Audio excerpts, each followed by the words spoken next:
Dia Mundial da Água. A Conferência das Nações Unidas sobre Meio Ambiente e Desenvolvimento de 1992 estabeleceu 22 de março como Dia Mundial da Água. Com isso, a Organização das Nações Unidas pretendia chamar a atenção para a necessidade de preservação desse recurso natural, sem o qual não há vida na Terra. Nessa ocasião, a ONU divulgou a Declaração Universal dos Direitos da Água.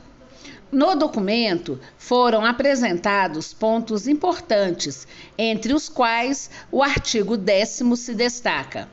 O planejamento da gestão da água deve levar em conta a solidariedade e o consenso em razão de sua distribuição desigual sobre a terra.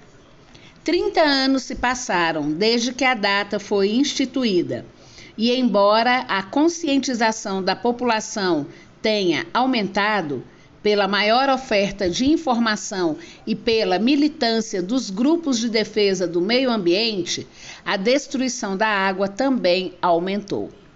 Em 2021, a Unesco lançou um relatório que aponta que tanto os impactos quanto as causas das mudanças climáticas vão exigir mudanças maiores no uso e no reaproveitamento dos recursos limitados de água do planeta. O relatório pede esforços concentrados em 3 áreas. 1. Capacitar as pessoas a se adaptar aos impactos da mudança climática. 2. Aumentar a resiliência dos meios de subsistência. 3. Combater os fatores que provocam a mudança climática. Embora, muitas vezes, as grandes corporações e os governos aliados a elas façam a população acreditar que a principal responsabilidade é sua, a verdade é que a privatização da água, o uso abusivo por parte da indústria e do agronegócio e a omissão dos governos na proteção desse recurso são decisivos para a crise hídrica em que o planeta se encontra. Segundo a Unesco, atualmente, 2,2 bilhões de pessoas não têm acesso à água potável. E outras 4, bilhões, ou 55% da população mundial, não possuem saneamento básico. Além da escassez da água, enfrentamos ainda o problema da poluição causada por atividades humanas. Essas atividades quase sempre são patrocinadas pelas grandes indústrias e pelo agronegócio. A privatização é inimiga da água. A Unesco publicou a nova edição do Relatório Mundial de Desenvolvimento Hídrico das Nações Unidas sob o título Águas Subterrâneas, tornando o invisível visível. Segundo o documento, as águas subterrâneas fornecem metade do volume de água captado para uso doméstico pela população global, incluindo a água potável para a grande maioria da população rural que não recebe sua água por meio de sistemas de abastecimento. Também representam cerca de 25% de toda a água utilizada para irrigação. As águas subterrâneas respondem por 99% de toda a água doce líquida da Terra. No entanto, esse recurso natural é geralmente muito mal gerido e sofre utilização abusiva. De acordo com a Unesco, globalmente, o uso da água deve crescer cerca de 1% ao ano nos próximos 30 anos.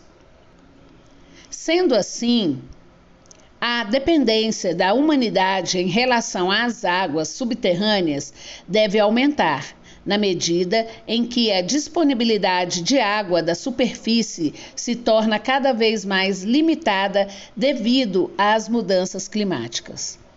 Todas essas informações apontam que a privatização da água é um grande risco e uma grande perigosa ação para a humanidade.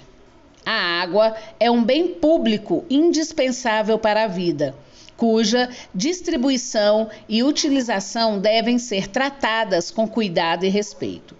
Porém, quando uma empresa se apropria privadamente desse recurso, tanto a distribuição igualitária quanto o uso responsável ficam altamente comprometidos. Para atestar esse perigo, basta recordar as duas tragédias recentes ocorridas nos municípios de Mariana e Brumadinho, em Minas Gerais, conhecidas mundialmente como o maior desastre ambiental da história do Brasil. O rompimento das barragens, além da vida de cerca de 300 pessoas, interrompeu também o funcionamento e o desenvolvimento das cidades, as atividades econômicas, a organização espacial, revelando a ineficiência de grupos privados que administram bacias brasileiras, no caso, a privatizada Vale.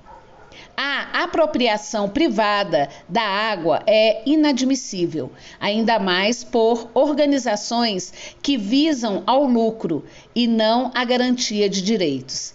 Sem contar o fato de que são essas mesmas organizações, indústrias e agronegócio que poluem a água, reduzindo ainda mais a disponibilidade do recurso e colocando em risco a vida de animais e vegetais na água doce e na água salgada.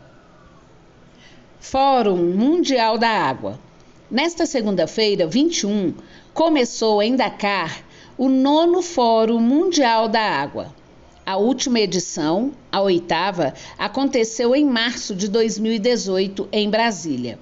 Na ocasião, movimentos sociais, ambientalistas e sindicais realizaram o Fórum Alternativo Mundial da Água, questionando a legitimidade do evento oficial pela falta de independência, representatividade e legitimidade do Conselho Organizador, formado por empresas que têm como objetivo a mercantilização da água. O Simpro-DF participou e apoiou a iniciativa. Para os proponentes do FAMA, há um conflito intransponível entre interesses econômicos representados pelos organizadores do Fórum Oficial e o direito fundamental e inalienável à água, bem comum da humanidade e de todos os seres vivos.